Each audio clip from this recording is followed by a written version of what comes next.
இன்றைய வேளாண் பட்ஜெட் தொடர்பாக அனைத்து இந்திய அண்ணா திராவிட முன்னேற்ற கழகத்தின் கருத்துக்களை எங்களுடைய சட்டமன்ற கட்சி தலைவர் எடப்பாடியார் அவர்கள் விளக்கமாகவும் சிறப்பாகவும் சொல்லியிருக்கிறார். இந்த வேளாண் பட்ஜெட் என்பது கிராமத்தில் சொல்லுவாங்க, புள்ள தலையும் காயக்கூடாது, எண்ணெய் குடமும் குறையக்கூடாதுன்னு சொல்லுவாங்க. அந்த மாதிரி தலையும் காயாமல் குடமும் குறையாமல் ஒரு வினோதமான பட்ஜெட்டை, பூஜ்ஜிய லெவல் பட்ஜெட்டை இன்றைக்கி வேளாண் மக்களுக்கு வழங்கியிருக்கிறார்கள். வேளாண் மக்கள் மிகப்பெரிய அளவில் இன்றைக்கு எதிர்பார்ப்போடு இருந்தார்கள். கூட்டுறவு சங்கங்களில் வாங்கியிருக்கக்கூடிய கடனில் தேர்தல் வாக்குறுதியைப் போல அறிவிப்பு வரும் என்று எதிர்பார்த்தார்கள். அது முற்றிலும் மாறாக எதுவுமே சொல்லப்படவில்லை. இந்த பட்ஜெட்டில் பார்த்தீங்கன்னா ஒவ்வொரு துறைக்கும் ஒவ்வொரு திட்டத்திற்கும் 2 கோடி ரூபா, 1 கோடி ரூபா, 50 லட்சம் ரூபா என்று சொல்லப்பட்டிருக்கிறதே தவிர எந்த விதமான வளர்ச்சிக்கான பாதை அதில் இல்லை. ரெண்டாவதாக இப்போ எங்கள் ஊரில் கீழ்வேலூரில் அக்ரிகல்ச்சர் காலேஜ் தொடங்கப்பட்டு 7 வருஷம் ஆகுது. இன்னைய வரைக்கும் அடிக்கல் கூட நாட்டலை, ஒரு கட்டடம் இல்லை.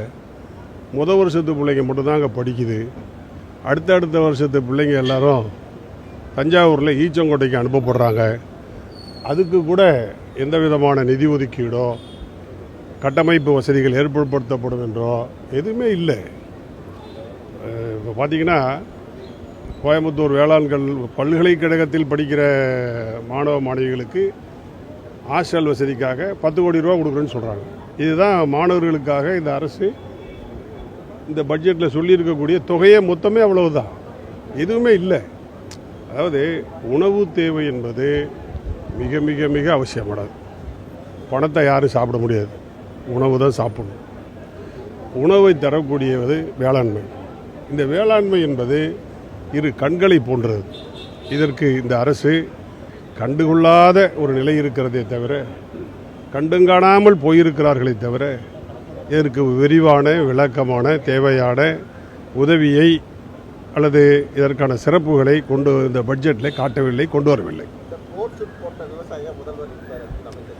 அவர் கோட்டை போட்டானே, சூட்டு போட்டானே, விவசாயத்துக்கு என்ன பண்ணியிருக்கிறாரு? ஒன்றும் கிடையாது.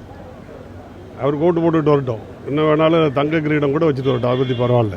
விவசாயிகளுக்கு நிலைமை நான் சொல்கிறது அசிங்கமாக இருக்குது, சங்கடமாக இருக்குது.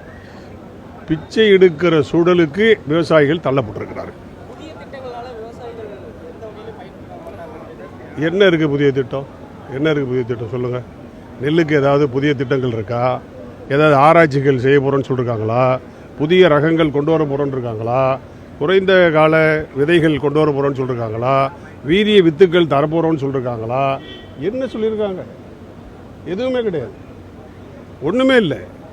நெல்லுக்கு மட்டும் இல்லை, கரும்புக்கு இல்லை, மஞ்சளுக்கு இல்லை, வெங்காயத்துக்கு இல்லை, பருத்திக்கு இல்லை, மக்காச்சோளத்துக்கு இல்லை, எதுக்குமே இல்லை, ஒன்றுமே இல்லை.